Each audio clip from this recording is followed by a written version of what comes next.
퀴즈를 낼까요?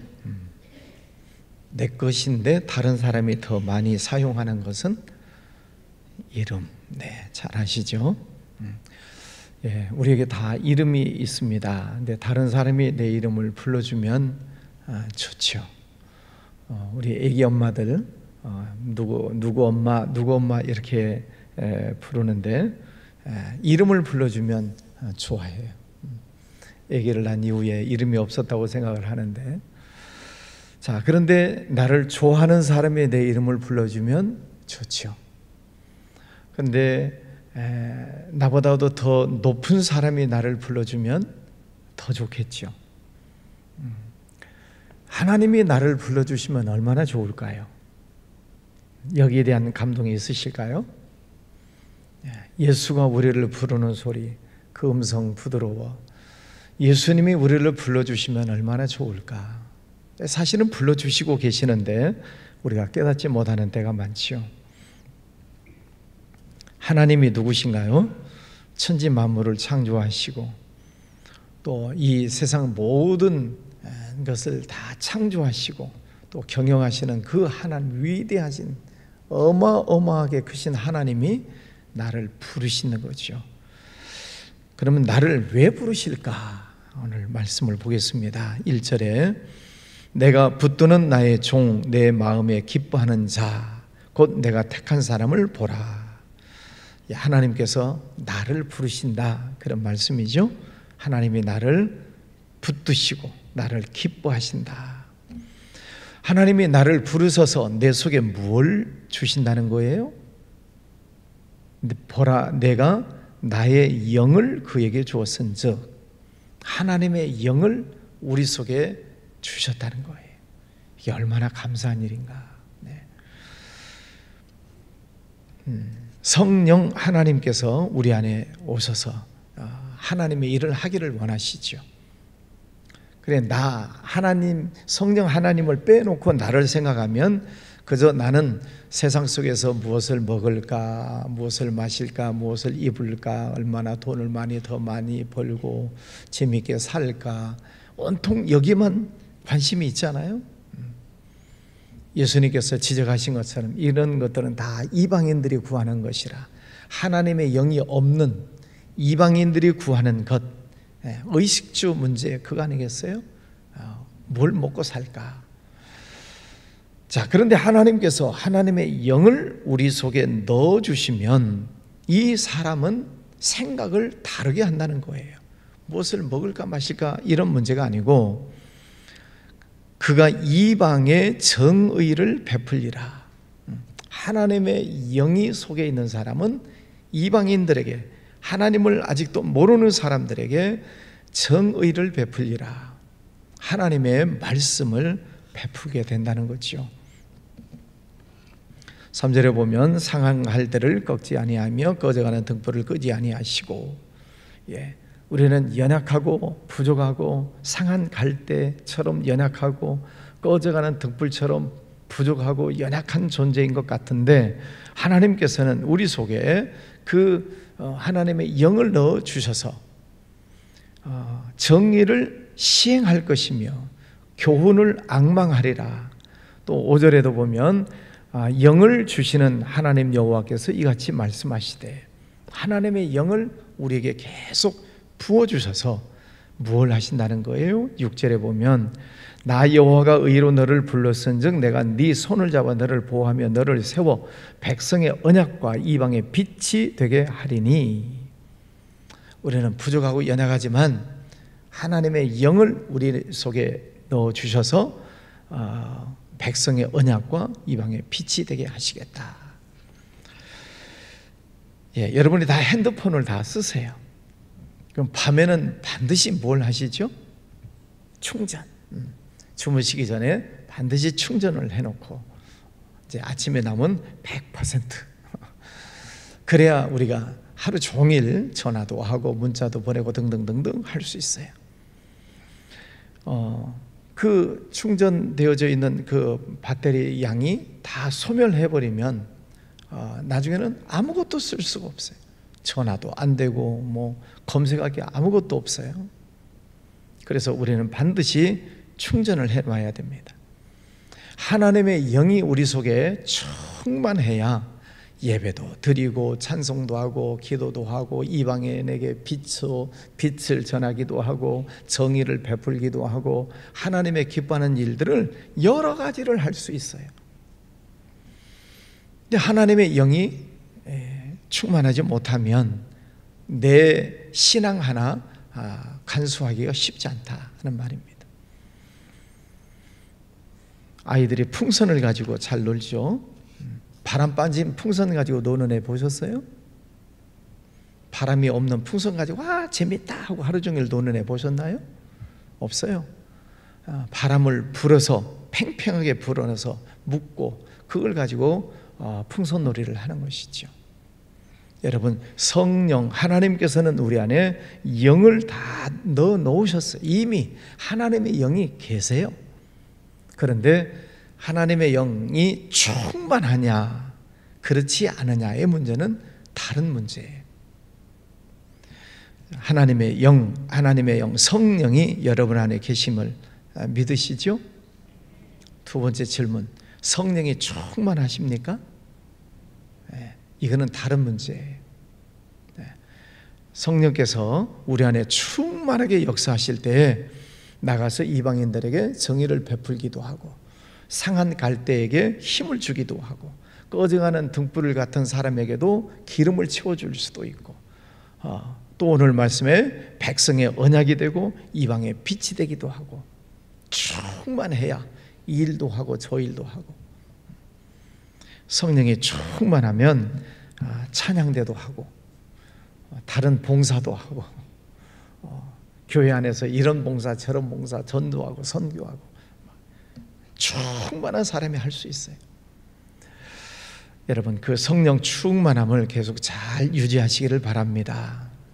그럴 때 백성의 언약이 된다. 언약 백성이 된다. 하나님께서 그에게 주신 그 언약을 이루는 사람이 된다는 것입니다. 남자 청년들, 요즘 여자 청년들도 군대 가죠. 군대 가면 갑자기 계급장 달아주지 않습니다. 많은 과정, 훈련 과정들을 통해서 나중에 계급장을 달고 일반 사병이 되든지 더 오랫동안 훈련을 받으면 이제 장교가 되든지 그렇습니다. 훈련을 받아야 군인이 될 수 있어요. 하나님의 영을 우리 속에 불어넣어 주셨지만 영적인 훈련이 되지 않으면 충만할 수가 없다는 뜻입니다. 하나님의 영은 계셔요. 그런데 우리가 말씀 훈련도 받아야 되고 기도 훈련도 하셔야 되고 또 신앙 훈련도 하셔야 되고 또 어느 봉사하는 기관 속에 들어가서 봉사하는 훈련도 하셔야 되고 이런 영적인 훈련들을 우리가 다 골고루 훈련을 잘 하셔야만 언약 백성이 될 수 있다는 것입니다. 그래서 하나님께서 이스라엘 백성들도 광야에서 40년 동안 훈련을 시키셔요. 모세도 훈련을 시키셔요. 성경에 나오는 모든 인물들은 훈련받지 않은 인물들이 없습니다.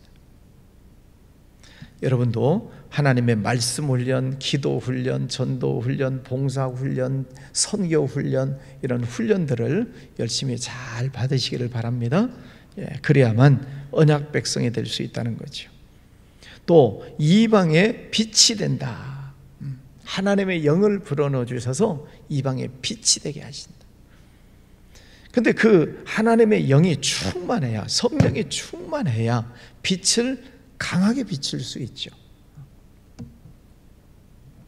기름이 부족하면 빛을 밝게 비출 수가 없잖아요. 기름이 약하면 불빛이 희미할 수밖에 없어요. 우리가 하나님의 영을 우리 속에 불어넣어 주셔서 성령이 충만한 은혜가 있어야 이방의 빛이 되어서 사랑도 나타내고 화평도 나타내고 희락도 나타내고 오래 참음, 자비, 양선, 충성, 온유, 절제, 성령의 열매의 빛을 드러내는 삶을 살 수 있는 거죠. 성령이 충만해야 이방의 빛이 될 수 있습니다. 또 뿐만 아니라 네가 눈먼 자들의 눈을 밝히며 앞을 못 보는 사람의 눈을 밝혀준다. 영적으로 눈이 어두운 사람들이 많아요. 영적으로 눈이 가려져 있는 사람들에게 가서 빛을 비춰줘서 그 빛을 보고 영적인 눈을 뜨고 이게 하나님의 은혜입니다. 이게 하나님의 작품입니다. 하나님의 역사심을 보게 하는 거죠. 또 뿐만 아니라 갇힌 자를 감옥에서 이끌어내며 흑암에 앉은 자를 감방에서 나오게 하리라. 어둠 속에 갇혀 있는 사람들이 많아요. 왜? 빛을 보지 못하면 어둠 속에 주저앉아 있는 것입니다. 낙심하고 좌절하고 절망하고 불안에 빠져 있고 두려움 속에 있는 그런 감옥에 갇혀 있는 사람들 속에 빛을 비춰서 밖으로 나와라. 여기에 빛이 있다. 여기에 하나님의 영광의 빛이 있다. 라고 빛을 비춰야 되지 않겠습니까? 8절 나는 여호와이니 이는 내 이름이라. 나는 내 영광을 다른 자에게 내 찬송을 우상에게 주지 아니하리라. 하나님의 영광을 다른 사람에게 주는 게 아니라 우리를 통해서 하나님의 영광이 나타나게 하시겠다는 그런 말씀이죠. 10절 말씀에 그러므로 항해하는 자들과 바다 가운데 만물과 섬들과 거기에 사는 사람들아 여호와께 새 노래로 노래하며 땅끝에서부터 찬송하라. 하나님의 성령을 받은 사람들은 나가서 빛을 발하고 어둠 속에 있는 자들을 또 밖으로 불러내고 눈먼 자, 못 듣는 자들을 듣게 하고 보게 하는 그것을 통해서 하나님을 찬송하는 것입니다. 어제 한 집사님하고 상담을 했어요. 어둠 속에서 생활을 하다가 예수님을 믿고 교회 신앙생활하면서 본인의 삶이 계속 바뀌고 있는데 하나님의 은혜를 제가 잘 모르겠다는 거예요. 분명히 교회에 나와서 내 삶이 바뀌고 있기는 한데 이게 무슨 뜻인지 저게 무슨 뜻인지를 잘 모르겠다는 거예요. 그래서 한 2시간 동안 얘기를 했어요. 이것은 이렇습니다. 이것은 이렇습니다. 이것이 맞습니다. 쭉 설명을 해드렸어요.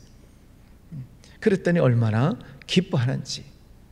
날마다 하나님의 말씀을 듣는데요. 사업을 하시는 남자 성도님이신데 날마다 하나님의 말씀을 듣고 차 운전을 하면 항상 극동방송을 켜놓고 하나님의 은혜를 계속 사모하시는 거예요. 그러면서 직장 안에서 이제 자기 직원들에게 야 교회 가자, 야 예수님 믿자, 자꾸 이제 이렇게 저절로 이런 말들이 나오게 된다는 거죠. 이게 얼마나 감사해요. 본인의 삶이 예전에는 어두운 삶이었지만 예수 믿고 나서 이제는 하나님을 찬송하는 삶으로 바뀌게 되니까 이제는 저절로 옆에 있는 사람들에게 전도가 된다는 거죠. 빛을 드러내는 것입니다. 하나님께서 우리에게 주시는 이 영을 불어넣어 주셔서 하나님의 일을 하게 하시는 그 때, 여러분의 건강을 주실 때, 성령 충만할 때, 하나님께서 여러분 마음속에 감동을 주실 때, 그때에 때를 놓치지 마시고 열심히 예배하고 찬양하고 또 봉사하시고 그때 하나님 앞에 영광을 올려드리시기를 바랍니다. 때가 지나가면 돌이키기가 쉽지가 않아요. 신앙이 그렇습니다. 우리 교회 성도님들의 신앙을 쭉 한눈에 보면 열심인 때가 있고 또 어떤 때는 또 그 열심이 쭉 식어가지고 자기 신앙 하나 주체하기도 쉽지 않은 그런 분들을 봐요. 왜? 신앙 유지를 끝까지 하지 못하면 좋았다가 내려갔다가 좋았다 내려갔다 그런 경우들이 종종 있어요.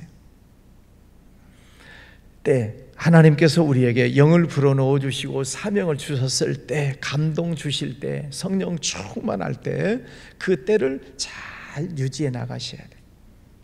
그렇게 되시기를 바랍니다. 18절 말씀해 보면 너희 못 듣는 자들아 들으라, 너희 맹인들아 밝히 보라, 들어라, 보아라. 하나님은 계속 하나님의 말씀을 들려주시고 계세요. 들으라 하는 거예요. 예수가 우리를 부르는 소리 들으라는 거예요. 하나님께서 우리에게 보여주시는 그 수많은 하나님의 은혜와 축복을 보아라는 것입니다. 그런데 왜 듣지도 못하고 보지도 못할까요? 왜 하나님의 음성을 못 들을까요? 왜 못 볼까요? 다른 데 마음이 있으니까 그래요.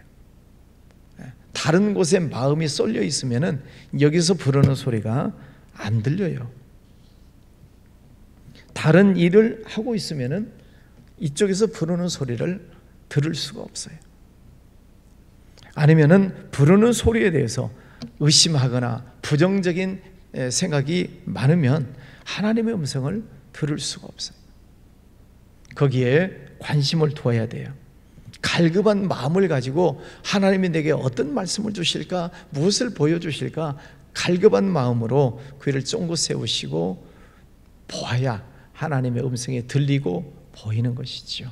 마음을 다하여 하나님의 말씀을 들으라, 밝히 보아라. 늘 여러분의 마음을 하나님을 향해 두시기를 바랍니다. 그럴 때 하나님의 음성이 들리죠. 성령이 이런 말씀을 주시는구나. 성령이 하나님이 우리에게 주시는 말씀을 이렇게 분석해라 그랬죠. 성경을 읽으시다가 감동이 오는 말씀, 또 설교 말씀을 듣는데 그렇구나 하고 깨달아지는 말씀, 또 기도하다가 갑자기 생각나는 말씀, 이런 말씀들은 하나님이 내게 주시는 음성이 분명해요. 또 여러분 생활 속에서 뜻하지 아니한 어떤 일들이 발생했을 때 이게 하나님의 은혜구나, 하나님의 축복이구나 하는 것을 보는 거죠. 20절, 23절, 25절 하나님께서 이렇게 수많은 것들을 계속 들려주시고 또 보여주시고 있지만은 깨닫지 못하면 안 되는 거죠. 깨닫지 못하면 다시 하나님의 징계가 시작이 돼요. 오늘 이사야 선지자는 40장 이전에 하나님의 경고, 하나님의 심판을 계속 선포하셨다가 40장부터 하나님의 희망, 소망을 우리에게 말씀해 주고 계셔요. 그래서 하나님이 지금 계속 성령에 대한 말씀을 주시고 소망적인 그런 말씀을 주시는데 깨닫지 못하면 하나님의 징계가 또 시작된다, 그런 뜻입니다. 그러므로 우리가 하나님의 말씀에 민감해야 됩니다. 그래야만 정신 차리고 우리가 신앙생활을 할 수 있게 되는 것이지요. 말씀 정리합니다. 내가 붙드는 나의 종, 내 마음에 기뻐하는 자, 그 사람이 누구예요? 나죠. 나. 하나님이 나를 붙들고 하나님이 나를 기뻐하신다. 그래서 우리 속에 뭘 주셨다고요? 하나님의 영, 성령을 주셨다. 그 성령이 충만해져야 된다. 성령이 충만해지는 방법은 하나님의 말씀을 열심히 읽고 듣고 예배하고 찬양하고 또 감동이 오는 말씀에 순종하고, 그럴 때 성령이 충만해져요. 성령이 충만한 것을 어떻게 느껴요? 기쁘고 감사하고 평안하고 확신이 넘치고 하나님의 일을 하면서 내 마음속에 담대함이 들어오고, 그게 성령이 충만하다는 증거지. 성령 충만함을 잘 유지하셔서 세상 속에 빛을 발하는 하나님의 귀한 일꾼들 되시기를 바랍니다. 기도합니다. 거룩하신 아버지 하나님, 감사합니다. 오늘도 귀한 아침을 주셨습니다. 하나님께서 우리를 붙드시고 또 우리를 기뻐하시며 우리 속에 하나님의 영을 주셨다고 말씀하셨습니다. 하나님 아버지 감사합니다. 성령 하나님을 우리에게 보내주셔서 감사합니다. 이제 성령 하나님과 더불어 늘 교제하고 또 충만한 삶을 살아가기를 원합니다. 하나님의 말씀을 듣고 보고 하나님께서 기뻐하시는 삶을 삶으로 언제나 충만한 삶을 잘 유지하게 하여 주옵소서. 그래서 세상에 빛을 발하고 정의를 행하고 많은 어두움 속에 있는 이들을 빛의 세상으로 인도해 나가는 복된 삶을 살게 해주시기를 원합니다. 아버지 하나님, 매일 주님의 성전에 엎드리는 성도들, 또 가정에서 깨어 일어나 기도하는 이들, 멀리 외국에서도 저 지방에서도 함께 이 시간에 참여하고 있는 성도들을 축복합니다. 또 몸이 불편하지만은 이 시간 깨어 일어나 함께 예배하는 모든 이들 축복합니다. 하나님, 더욱 성령 충만한 은혜를 허락하여 주시옵소서. 늘 기쁨이 넘치고 감사가 넘치고 우리들 마음속에 늘 확신이 넘치는 복된 삶을 살게 하여 주옵소서. 하나님의 말씀이 늘 들려오고 하나님의 역사하심을 늘 보고 주님과 늘 동행하는 복된 삶이 되게 해주시기를 원합니다.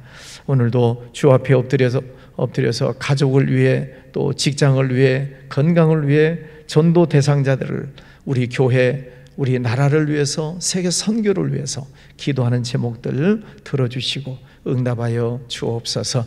예물 드리는 손길도 축복해 주시옵소서. 예수님 이름으로 기도하였습니다.